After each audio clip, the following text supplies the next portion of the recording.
Assalamualaikum warahmatullahi wabarakatuh. Kembali lagi di channel Prayoga Muhammad. Ya teman-teman semua, pagi tadi ya gue ngeliat di sosial media rame banget tuh soal Pak Prabowo menemui Pak Jokowi kemarin malam ya. Mungkin rutenya sama, jadi beliau sekalian mampir gitu ya. Karena setelah beliau pulang dari Merauke, beliau mampir ke Bali. Nah setelah Bali mampir dulu ke Solo tuh sebelum ke Jakarta. Nah, tapi menjadi asumsi publik nih, kenapa kok malah justru Pak Prabowo yang sudah berkali-kali datang menemui Pak Jokowi di rumah Pak Jokowi? Kenapa nggak Pak Jokowi aja yang harusnya datang ke istana untuk menemui Pak Prabowo? Dan ini sebenarnya siapa sih yang presiden, Pak Jokowi atau Pak Prabowo? Nah, itu pertanyaan dari rakyat ya, sebagian gitu. Dan juga kenapa sih Pak Prabowo itu mampir? Apakah ada yang dibicarakan ataukah ini urgent? Atau bagaimana gitu ya. Tapi beliau sendiri tidak langsung mengatakan itu kepada media ya. Melainkan di sini ada pernyataan dari Hasan Nasbia, Pak Prabowo sekembali dari Papua Selatan dari Merauke dalam perjalanan kembali ke Jakarta. Beliau singgah di Bali, kemudian juga mampir di Solo. Khusus untuk di Solo, ini adalah pertemuan dua sahabat saja, ujar Hasan. Pertemuan dua besti, kita bisa bilang seperti itu katanya. Nah teman-teman semua, jadi kita itu penasaran nih, apa sih yang sebenarnya dibicarakan oleh Pak Prabowo dengan Pak Jokowi sampai beliau ini makan malam di sebuah restoran di Solo ya teman-teman semua ya, dan terlihat keakrapannya gitu. Apakah Pak Prabowo menanyakan soal kasus-kasus korupsi yang gempar banget ya, apalagi kasusnya Pak Tom Lembong, dan juga ataukah karena Fufafa sehingga Pak Prabowo harus datang lagi kepada Pak Jokowi, atau karena Pak Prabowo akan pergi meninggalkan Indonesia untuk sementara waktu, jadi Pak Prabowo harus konsultasi kepada Pak Jokowi. Tapi kok gimana ya kalau kayak gitu ya? Oke teman-teman semua, sebelum kita lebih jauh membahasnya, kita lihat dulu video dari Bung Rocky Gerung ya. Nanti kita lihat juga di akun X, ini dia videonya. Dan kepada wartawan itu Pak Prabowo menyatakan mereka tidak bicara politik tapi bicara ini dan itu. Apa ini dan itunya itu kira-kira? Ya, pada akhirnya orang bertanya, dan pertanyaan itu sangat politis. Apa yang dibicarakan oleh Pak Prabowo dengan Pak Jokowi di Solo kemarin? Atau bahkan lebih dalam lagi, untuk apa Pak Prabowo masih harus diterangkan di situ, pergi ke Jokowi di Solo mengunjungi mantan presiden? Ini satu isu yang bisa membuat publik bertanya kembali tentang hubungan antara Prabowo dan Jokowi di dalam kondisi tumbuhnya atau merebaknya isu-isu yang hari-hari ini mendebarkan publik. Satu misalnya temuan hampir 1 triliun rupiah di rumah seorang pejabat Mahkamah Agung. Lalu kasus Tom Lembong yang kemudian jadi isu internasional bahkan.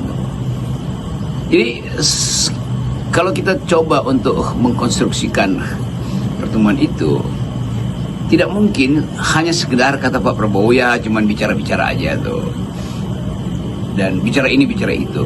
Justru di dalam kalimat itu, bicara ini bicara itu, tersembunyi atau bahkan disembunyikan sesuatu yang sebetulnya substansial, yaitu arah negara ini, arah pemberantasan korupsi, arah hubungan antara Prabowo dengan Gibran yang sampai sekarang tidak menjadi mulus karena desakan dari masyarakat sipil untuk terus mempersoalkan status dari wakil presiden.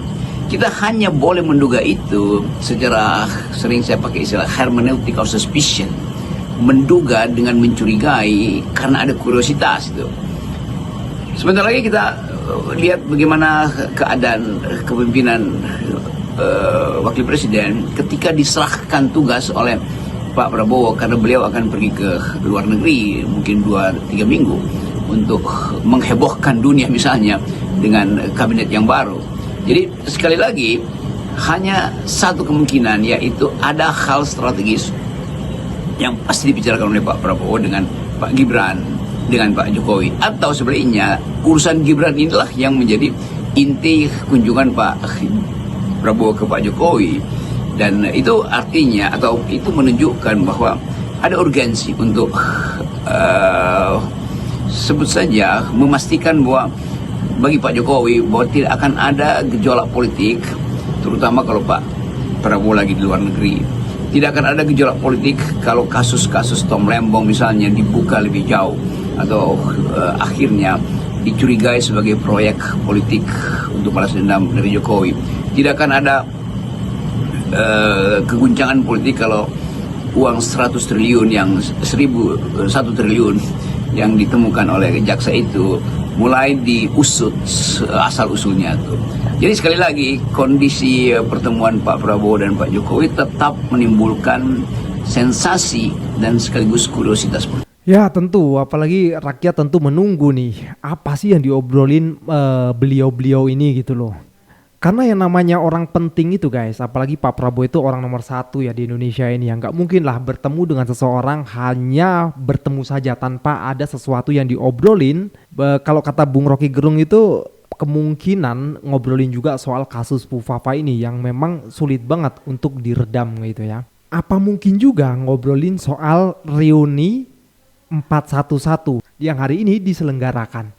Kita belum tahu ya jelasnya gimana. Tapi sebelumnya, oke teman-teman semua, sekarang kita lihat coba di akun X. Ini ada tweetan dari Cak Kum ya. Prabowo temui Jokowi di Solo. Saya membacanya. 1. Prabowo dipanggil Jokowi sebagai presiden bayangkan. Maksudnya bayangkan apa bayangan nih? 2. Prabowo manggut-manggut mendapatkan instruksi Jokowi. 3. Seharusnya sebagai RI 1 bukan Prabowo yang menemui mantan, tapi mantan yang menemui RI 1. Seperti yang dilakukan SBY. Semoga saja salah bacaan saya ini. Coba kita lihat komentarnya guys. Love Indonesia. Dan jelas Prabowo lebih tua, harusnya lebih berwibawa dan tegas. Komentar dari BP. Prabowo seperti presiden bayangan. Dari Ferry Zandra. Jadi ibu kota RI udah pindah ke Solo. Ini lagi ngaco nih. Belum, masih tetap di Jakarta ya. Dari Dodo Jogja. Anak-anak mul pasti nyebokin pakai kata-kata. Kan konsultasi program-program keberlanjutannya simul asik.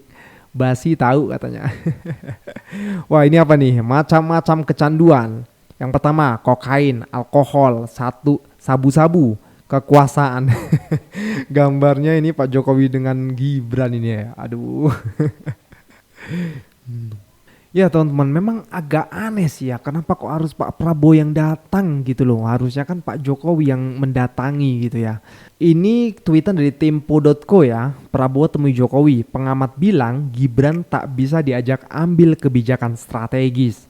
Tuh, apa karena Gibran gak bisa diajak akhirnya menemui Pak Jokowi. Tapi kok Pak Jokowi masih diikut sertakan gitu ya. Calon DPR, kata orang Jawa itu namanya wadul neng bapae. Ini maksudnya apa nih? Wadul neng bapae, ngadu gitu ya. Dari Fitz, sedih banget Indonesia punya wakil presiden gini amat ya Allah katanya. Dari Baris, memang belum waktunya Gibran diajak ambil kebijakan strategis. Dia anak karbitan kemarin, cara dia bicara saja masih harus dituntun. Beda kelasnya dengan Pak Prabowo seperti bumi dengan langit. Ya begitulah teman-teman semua ya. Jadi intinya kita sampai hari ini pun masih menduga-duga ya apa yang dibicarakan oleh Pak Prabowo ketika menemui Pak Jokowi di Solo. Oke teman-teman semua, sekarang kita lihat nih video yang satu ini. Tidak main-main ini, urusan negara ini, urusan bangsa. Tidak ada TNI, rakyat, kiai yang melakukan pembunuhan terlebih dahulu. Ini jangan menggampangkan begitu. Kok orang PKI mendapat santunan? Berarti PKI itu korban. Jokowi menimbulkan bom waktu yang pada saatnya akan meledak. Itu 6 orang jenderal keluarganya lihat kok bapaknya suaminya ditembakin kok. Yang nembak siapa? Jokowi tidak pernah belajar tentang sejarah. Aku Pancasila. Tapi Jokowi tidak melakukan keadilan di Republik ini. Ada kasus KM50, ada kasus 800 orang lebih pemilu. Apa orang capek 800? Ini ada Bu Dokter nih. Ya Bu ya, bisa meninggal 800 Bu? Oh. Iya. Ada kejuruan begitu ya? Itu angin yang salah, angin yang bawa. Kok angin? Tidak bisa seperti itu. Gitu. Nah masalah PSN, strategis nasional, saya pengen lihat kajian apa yang dibuat di IKN tentang strategis nasional IKN. Ada ibu kota negara di paling depan. Mana geopolitik, geostrategi dan mana geomiliternya. Terus masalah PSN, PIK dan BSD untuk rakyat. Rakyat yang mana? Kita pemilik negeri ini. Jangan dibolak-balik begitu. Jadi banyak hal yang masih tertinggal selama pemerintahan Jokowi belum terselesaikan. Yang terakhir tentang Fufu Fafa. Ada Pak Roy ini saya lihat tadi. Ya Pak Roy, terima kasih. 99,9 Pak Roy ya. Orangnya jelas. Loh, ini kan ibarat kalau Presiden dan Wapres kalau gitu. Presiden itu adalah suami, Wapres itu adalah istri. Nah kalau istri mencaci suami, pantas atau tidak kan gitu? Mana bisa dalam satu keluarga itu akan menjadi hebat, maju dan sebagainya? Tidak ada. Jangan memanipulasi. Harusnya sekarang yang laporan dari kawan-kawan seperjuangan ini ditindaklanjuti.